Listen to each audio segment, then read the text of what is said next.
আমার Facebook, আমার Messenger hack কইরা কিছু ছবি তারা এডিট কইরা আমার হাসব্যান্ডের কাছে দেয়।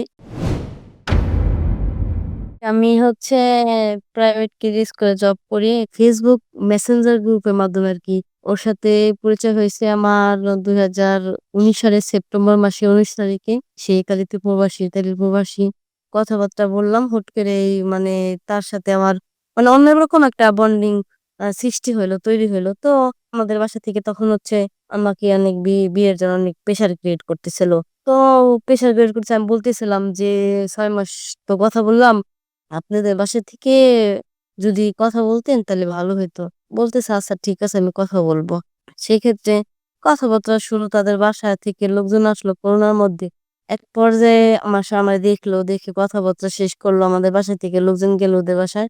যাওয়ার পর বলল কি যে, "ঠিক আছে তাহলে আপনাদের ছেলে কবে আসবে? তাহলে আপনাদের ছেলের আসতে বলেন যেহেতু দেখা সাক্ষাৎ শেষ।" সে ৬ মাসের সময় নিল। ৬ মাসের সময় নেওয়ার পরে ৬ মাসে সে আর আসতে পারে নাই। করোনা তখন অনেক প্রকট আকার ধারণ করছে।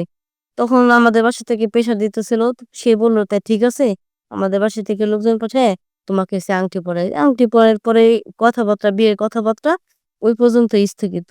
হুট করে একদিন হচ্ছে ২০২২ সালে এর মধ্যে সে আর আসতে পারল না।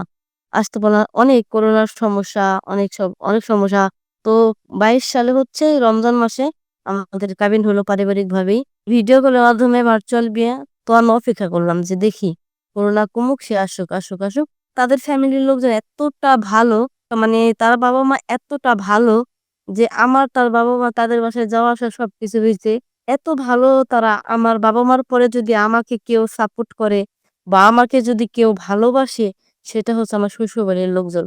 ওর বোন, ওর বোনের জামাই, ওর মামা, ওর বাবা, মা সব্বাই আমার এমনভাবে সাপোর্ট করে মনে হয় কি যে আমি না তাদের ছেলের বোন, আমি তাদের মেয়ে। কিন্তু সে কিন্তু দেশে আসতে পারল না বিভিন্ন কারণবশত সমস্যার কারণে। তো আমি অপেক্ষা করছি। আমি কখনো তারে প্রেশার দিইনি যে হ্যাঁ, তোমাকে আসতে হবে বা আমার এইটা লাগবে, ওইটা লাগবে, এটা লাগবে, এটা লাগবে। আমি কখনো তারে প্রেশার দিইনি কে। গত ১ বছর আগে হচ্ছে একসাথে চাকরি করতাম বান্ধবী। তো বান্ধবীর হাসব্যান্ড থাকে দুবাই প্রবাসী। বান্ধবীর মাধ্যমে আরকি বান্ধবীর হাসব্যান্ড মানে আমাদের সবার খোঁজখবর নিত। তো আমার হাসব্যান্ড বলল কি যে, "তাই তুমি তার সাথে কথা বলো না।" তো আমি বলছি, "আচ্ছা ঠিক আছে আমি তার সাথে কথা বলব না।" তো বান্ধবীর হাসব্যান্ডকে নিষেধ করে দিলাম যে, "ভাইয়া আ আমার হাসব্যান্ড তো পছন্দ করে না তাহলে আপনি আমাকে আর ফোন দিয়েন না।" আমার বান্ধবীর হাসব্যান্ডকে নিষেধ করে দেওয়ার পর সে ২ মাস হচ্ছে মানে নিউট্রাল এ ছিল। যোগাযোগ আমার সাথে করে নাই বা চেষ্টাও করে নাই। তো হুট করে ২ মাস পরে আমারে বলল যে, "ফোন দিতে নিষেধ করছিস। যদি আমার সাথে কথাবার্তা না বলিস, তাহলে আমি কিন্তু তোর সংসার করতে দিব না।" তা আমি বললাম, "ভাই এটা কেমন ধরনের কথা? সংসার করতে দিবেন না? আমি কি করছি আপনারে?" বলল, "হ্যাঁ, আমার কাছে তোমার কিছু ছবি আছে।" কিছুদিন ধরে ব্ল্যাকমেইল করতেছিল। যে তোর মেসেঞ্জার, Facebook হ্যাক করছি, তোর সংসার নষ্ট করে দেবো। তো আমার Facebook যে হ্যাক করছে, কিছু ভালো ছবি, কিছু খারাপ তার কাছে মানে সে তার আয়ত্তে রাখছে। বান্ধবীকে জানাইছি। বান্ধবীকে জানানোর পর বান্ধবী এই কথা বলে বিশ্বাস করে না। পরে আমি হাসব্যান্ডের কাছে বললাম যে, "আমার এরকম, এরকম ব্ল্যাকমেইল করতেছে। তাহলে আমি কি করব?" তাই বলল কি, "একটা অভিযোগ করো থানায়।" তো আমি তার কথা মতন একটা অভিযোগ করলাম যে, "আমাকে এরকম ব্ল্যাকমেইল করতেছে।" ওই পর্যন্ত আমার হাসব্যান্ড আমার সাথে ছিল। ওর বুদ্ধি মতনই আমি সবকিছু করছি। করার পর হচ্ছে থানা থেকে আমার বান্ধবীকে ফোন দিছে। যে একটা মেয়ে এরকম নাম হচ্ছে অভিযোগ করে গেছে আপনার হাসব্যান্ড ব্ল্যাকমেইল করে দুবাই থেকে। তো আপনি থানায় আসেন। আমার বান্ধবী এই কথা শুইনা আমাকে ফোন দিয়ে মানে অনেক খারাপ ভাষা, অশ্লীল ভাষায় আমাকে গালাগালি করতে লাগলো। তো আমি এটাও আমার হাসব্যান্ডকে জানাইছি যে এরকম, এরকম ও বলতেছে। তো আমার তো মেসেঞ্জারে কিছু ছবি আছে।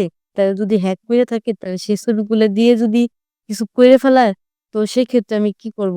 বলল, "ও তো সাহস নাই, করবে না।" আমার হাসব্যান্ড আমাকে এই কথা বলল যে, "অত সাহস নাই, করবে না।" তো এই কথা বলার পর আমি আর কিছু মনেই নেই যে আমার হাসব্যান্ড তো আমার সাথেই আছে। তাহলে তো আমার কোনো সমস্যা নেই কে। তার কিন্তু সবকিছু দেশে আসার সব পরিকল্পনা তৈরি হয়ে গেছিল। তো হুট করে একদিনকে আমার বান্ধবী প্লাস বান্ধবীর হাসব্যান্ড আমার Facebook, আমার Messenger হ্যাক কইরা কিছু ছবি তারা এডিট কইরা আমার হাসব্যান্ডের কাছে দেয়। হাসব্যান্ডের ভাইয়ের কাছে দেয়, আমার দেবরের কাছে দেয়। তো সেই ছবিটা দেখে তখন আমার হাসব্যান্ড ওই, ওই মুহূর্তে থেকে আমার হাসব্যান্ড মনে হয় যে মানে আমার ভুল বোঝাবুঝি মানে তৈরি হইল আরকি। আমি কিন্তু অনেক বলছি যে, "এই ছবিগুলা আমার না।"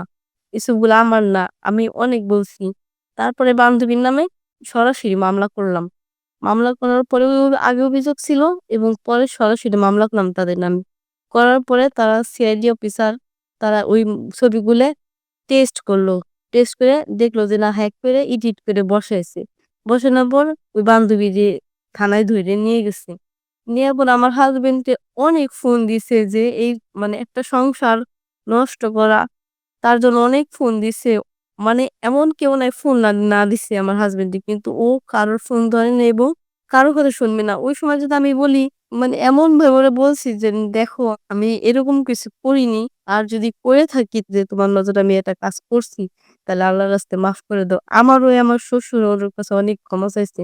অনেক বলছে যে, "না তুই তোর লাইফ তোর সংসার করে কে কি বলল না বলল তুই কারো কথা শুনিস না।"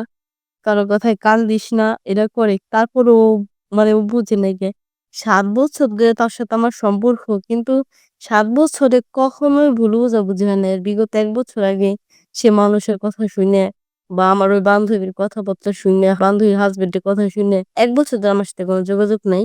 কিন্তু আমি হয়তোবা বুঝতে পারিনি যে তারা আমার সাথে এরকম করবে আমার বান্ধবীরা বা আমার হাসব্যান্ডের কাছে বইলা একটা ভুল বোঝাবুঝি সৃষ্টি করে তৈরি করে দিবে। খুব ভালো সম্পর্কের ভিত্তি এরকম একটা সিচুয়েশন তৈরি হবে। আমি চাইতেছিলাম না যে আমার জীবন এরকম হবে। আমি চাই এখনো চাই আগেও চেয়েছি যে তার সাথে আমি সংসার করব, সম্পর্ক থাকুক। কিন্তু আমাদের কিন্তু ছাড়াছাড়ি হয় নাই, ডিভোর্স হয় নাই। এভাবেই রইছে। তা আমি তোর জন্য ৭ বছর ধরে অপেক্ষা করতেছি। আমার বাড়ির ফ্যামিলির লোকজন আমারে প্রেশার দেয়। আমাগো বাড়ির লোকজন আমাকে অনেক বোঝাইছে যে, "না এরকম মানে এরকম করিস না, এরকম অপেক্ষা করিস না। তোর মতন তুই সিদ্ধান্ত নিয়ে একটা" তারপর আমি শুনি না। ও যেরকমই হোক না কেন, মা যাই করুক না কেন আমি তোর জন্য অপেক্ষা করতেছি। ও আমার সাথে যোগাযোগ করে না। ও আমারে প্রেশার দেয় যে, "তুই আমারে ছাইড়া দে।" আমি তো এখনো চাই যে আমি ওর সাথে টাকা পয়সা আমার লাগবে না।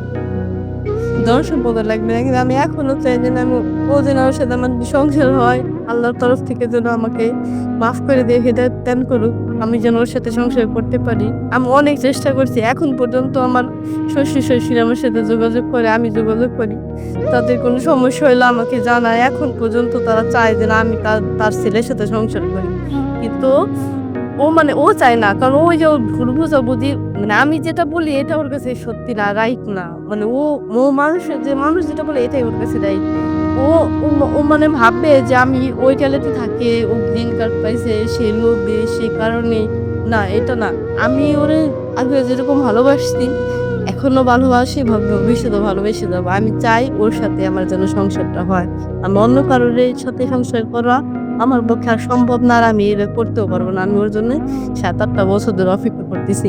৭ বছর ধরে আমাকে দেখতেছো, আমাকে জানতেছো, আমার প্রত্যেকটা মুহূর্ত তোমার মুখস্থ।